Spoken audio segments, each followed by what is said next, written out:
Hello, I'm Katie Campbell and welcome to our group presentation on drug treatments. I will start by giving you an understanding to the addiction crisis and give a general overview of what the NHS and private services offer and how many people are affected from addictions in England and Wales. The NHS estimate around 2 million addicts in the UK. There are over 440,000 problematic drug users, 180,000 crack users and more than 260,000 opiate users. The average heroin user usually starts around age 15 years old. In 2016, 2,593 registered deaths in England and Wales. The death toll highest since 1993. And Blackpool being the highest for the death of drug use. 7,545 hospital admissions with drug-related mental health or behavioural disorders, and there have also been 14,053 hospital admissions with a primary diagnosis of poisoning by illicit drugs. There are over 300,000 children affected by drug use. In 2016 to 2017, stats show that 1 in 12 adults aged between 16 and 59 had taken illicit drugs in England and Wales. In 2016, 24% of pupils have admitted to have taken drugs, which has increased from 15% in 2014. Unfortunately, some clients call for help expecting free and easy access to an NHS rehab. Nevertheless, the truth is that the NHS services are not what most people think. They are not as intense and concentrated as the treatments found at a private residential clinic. What the NHS offers is they do not operate any residential rehab clinics. The service they offers are as follows: medicated treatment through a GP, individual medicated detox, and referrals to community-based organisations. The only time the NHS gets involved in residential treatment is when a doctor decides to provide a referral to a private clinic. While you would think the success rates in private clinics would lead to doctors making more referrals, that is not the case. Since September 2012, more than a third of the UK's 90 private clinics have closed due to insufficient use. 10 out of 30 councils have had cut spending since 2013, and the NHS no longer has funding to make referrals like they used to, which this also makes it difficult for these referrals. In the absence of residential treatment, the NHS prefers a more genetic approach that concentrates on management rather than complete victory, an example being the methadone project. Now, looking into what rehabs we do have available in the UK, looking at the list of them, in total there is 34 residential rehab centres in the UK for drug and alcohol addictions. From looking at these places, it shows the places with the highest number of projects are Inner London with 15 projects, but only 8 projects are available with between 1 to 10 vacancies. Number 2 being Kent, which have 11 projects, but only 4 of these with 1 vacancy. And number 3 is Lancashire, with 10 projects, but only 6 places with an average between 1 to 24 vacancies available. The places with the lowest number is number 1 being Durham, with 1 project available with no vacancies. Number 2 is East Riding of Yorkshire with 1 project, again no vacancies. Number 3, Cheshire, with 2 projects, both having no vacancies available. And number 4 being North Yorkshire and Out of London, both with 3 projects, all with no vacancies.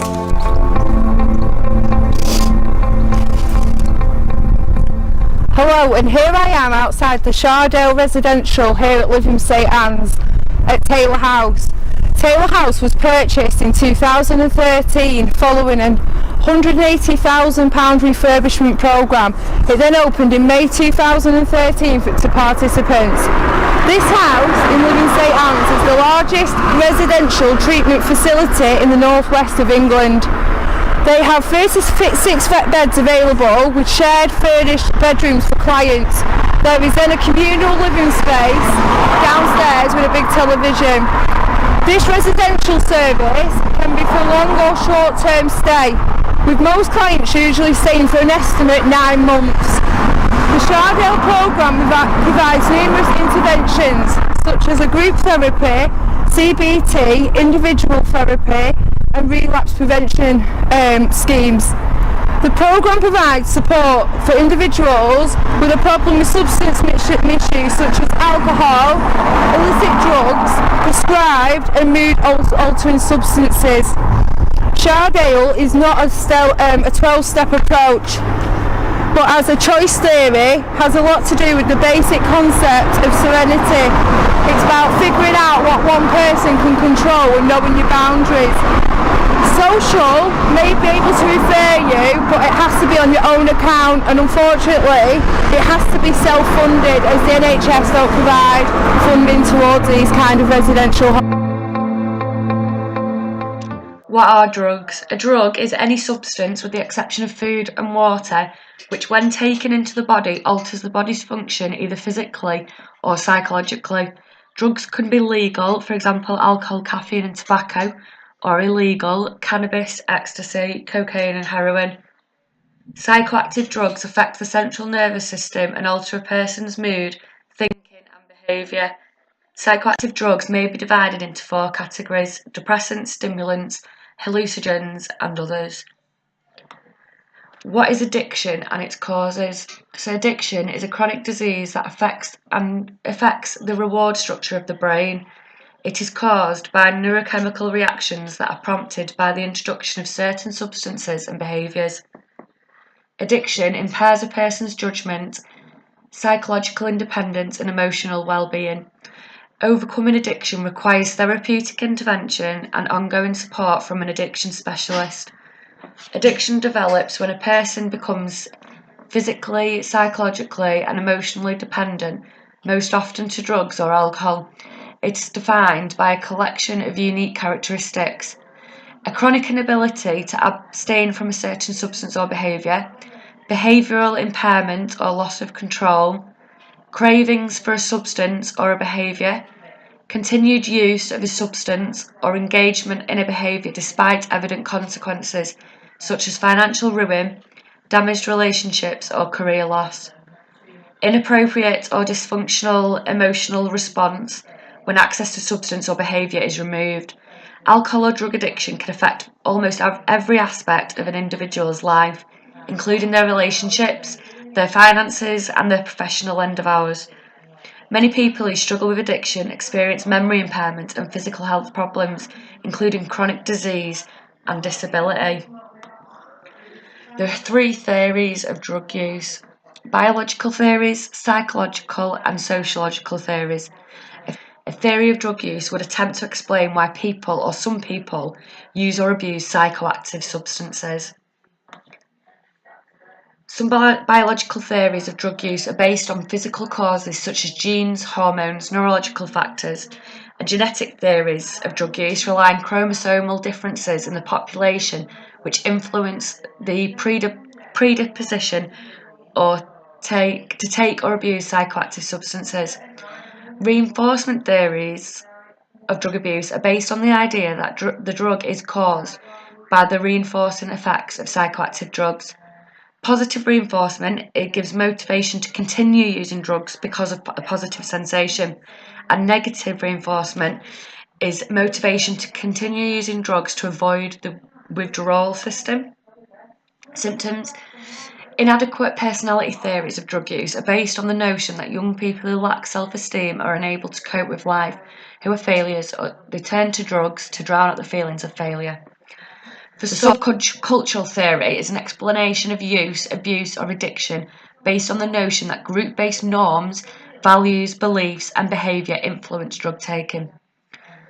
Selective interaction and socialisation theory would argue that young people use recreational drugs because first, they gravitate towards social circles whose members are compatible in a range of ways, drug use included, and second, because these circles further socialise them into the desirability of using drugs. The theory further argues that different factors are more influential at different stages of the young person's life.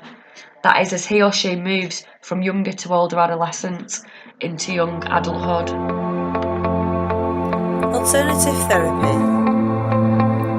Founders Albert Ellis in the 1950s used rational emotive behaviour therapy, and Aaron Beck in the 1960s developed the cognitive model.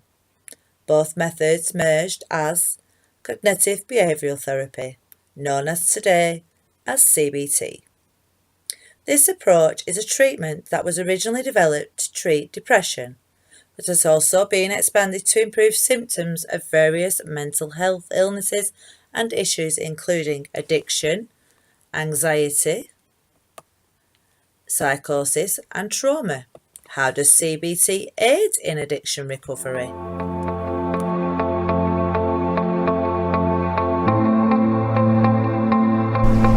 This is Phil Byrne from HMP Prison, who has kindly agreed to interview regarding drug use and treatment within prison. Phil, I'm going to ask you some questions, if you just answer them best you can. What is the nature of drug experiences within the prison? As you probably know, there's a lot of spice, which is homemade product from the prison itself. They make it out of homemade materials. They get it smuggled in quite a lot. It's a big battle to try and keep it out of the prison. Yeah. But there's a high quantity turnover of spice within in all prisons, not just Preston. Can you identify the causes of drug use within the prison? I think depression is a big one. Obviously, when people get sent down quite a lot for a lot of time, they do tend to turn to drugs to try and ease the pain, so to speak. But I do think there's a social aspect. The backgrounds and their social life when they're outside of prison do dictate what they do inside the prison. So they're trying to follow the model that they created themselves before they go into prison. What is the most used drug within the prison? I'd say spice is a big one, and cannabis. The two main drugs that are smuggled in are them two. Obviously spice being the easier one because you can kind of make the product inside the prison. Also there's an easier ways and methods of getting it into the prison, which we're combating all the time. However, the other side of it, there is marijuana or weed, it's commonly known as, and that gets smuggled in. I ain't going to go into detail how to get it in, but it is an interesting way. Right, thank you. What is the prison's policy on drug use? 0%. Right. And that goes across the board with obviously prisoners and the guards themselves, the prison officers themselves. It's a zero policy, and if anything obviously is found within the cells, we get their privileges revoked, and they get obviously nicked by the governor, and certain punishments are dealt with. They can get extra time, they can get moved out of that prison to a higher category prison, depending on the nature of the drug that's found. What impact does drug use have on the prison, and how does this affect the prisoners and the staff? The impact really is, if they've got spice, for instance, it can turn in one or two ways. It can turn very mellow or very aggressive. The aggressive nature of a prisoner is obviously hard for the prison officers to control. Only recently we've had situations where prisoners do attack prison officers due to the fact that they're on the drugs. With the spice, with spice, it's an airborne. Once it's obviously cooked or once it's been dissolved, it can affect others around. So I've known prison officers that can feel the results of the drug actually on themselves, and have had to go off to hospital to get checked out. What services and treatment methods do the prison provide for the drug users within the prison? Okay, the services, we've got obviously the drug teams on site. We also have a drug dependency unit, which we've won lots of awards for. The drug dependency unit are ones that come in with obviously heroin, cocaine, anything drug related. They come into us. 9 times out of 10 they are still under the influence, or they are very much in withdrawal, and we do have withdrawal programs in place from the mental health teams that are involved. Oh, that's really good. What do the treatment services work? Do the treatment services work? They do, but it works within prison, and when they finished after their time, they tend to, because of the model that they're used to living on a day-to-day basis, they very much follow that model when they go back out again. So they return to their own livelihood, they follow it back to their own roots. So no matter what we've done with what programs we've used, we see it as they are completely changed and rehabilitated, but then to go back to their own neighbourhoods where drugs is a usual, a drug to follow on a day-to-day basis. Okay. Is the prison population educated on drug use and its effects? Yes, they are. They do come in. When they come in, they get educated on all sorts of different things on the induction pack, and one of them is drug use and the effects. There's a lot of information about the prison as well on notice boards, how it affects you, how it affects others, the knock-on effects with obviously family, and obviously money issues and the livelihood where they're going to live. So there's a lot of education out there, and there's a lot of information, so to speak, of what they can do to combat these situations. How are drug users being discriminated against within the prison, or do you think they are? I wouldn't say they're discriminated against, but I think when you've got the normal population or the general population of prisons, especially in Preston, you've got one wing that is drug dependency, so they do get a lot of verbal from other prisoners, smackheads, one of them, all the usual stigma attached to drug users. However, if they keep it quiet when they come in, I'd say probably 90% of prisoners have been on drugs at some point in their, in their life. But the ones that are really affected to it, the heroin users, the dirty drugs, they're the ones that get stigmatised, being name labelled and stuff like that. Okay. And finally, in your opinion, is there anything else that the prison service could do to improve what systems they already have in place? I think what they've got in place works. It does work. They've got a lot of awards for it. Not just Preston. I know Garth, Wymont, and other local jails. Strangeways has got a huge drug dependency unit. We can only do so much. I think the prisoners themselves need to look at what avenues they're going to take when they be released. And that would be working with the probation as well. Yeah, probation teams, the drug misuse teams, and point them in the right direction and try and get them work and get them settled again. It's all too easy to fall straight into, if they've not got a job, what do? They turn to drugs turns to stealing, and before you know it, they're back with us again. So it's a vicious circle. Yeah, I agree. Well, thank you very much for doing this for us today. Can you tell us your experiences with addiction to prescription drugs?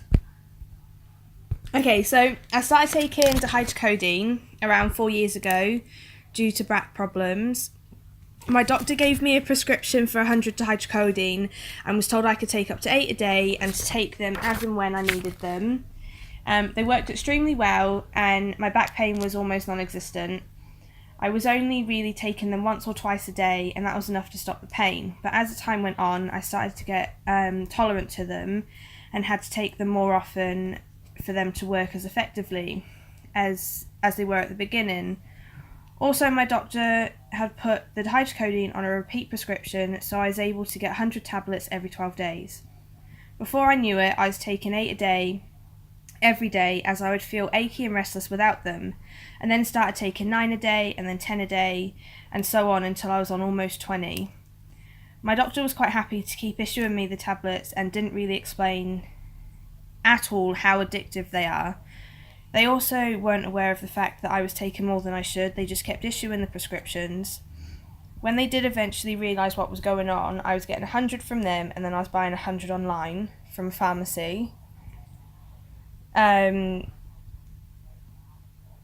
then the doctor put me on a weekly prescription and issuing 56 every 7 days in an attempt to control how many I was taking, but they just made it easier for me to get more tablets because you could order them every 5 days. So you'd order them 48 hours before the prescription was due. So I was getting them every 5 days instead of every 7. It was easy to get hold of these tablets. I was never taking them to get off my face and forget traumatic events in my life.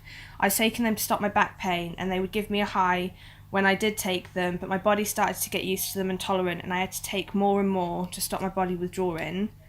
I'd get very anxious if I was running out and would have to make sure I at least had some form of codeine to stop. And then I found out I was pregnant. So what happened then? The doctor said that I needed to try and cut down before 30 weeks so the baby wouldn't be born addicted to them. Yeah. I tried and I could not get past 10 I couldn't get any lower than 10, so they referred me to the Chapman Barker unit. So what happens after you've had the baby? So after I've had the baby, he may still... They're not sure whether he will withdraw from the tablets or not because I'm on a low dose. Yeah. So I'll have to stay in hospital for up to 3 days, and they will monitor him and see whether he's withdrawing or not. But they want me to breastfeed as well, as the dihydrocodeine can go through my breast milk, and that will stop him being jittery. But it won't actually harm him. Yeah. He won't be affected by it. It will just help with the withdrawals, if there are any.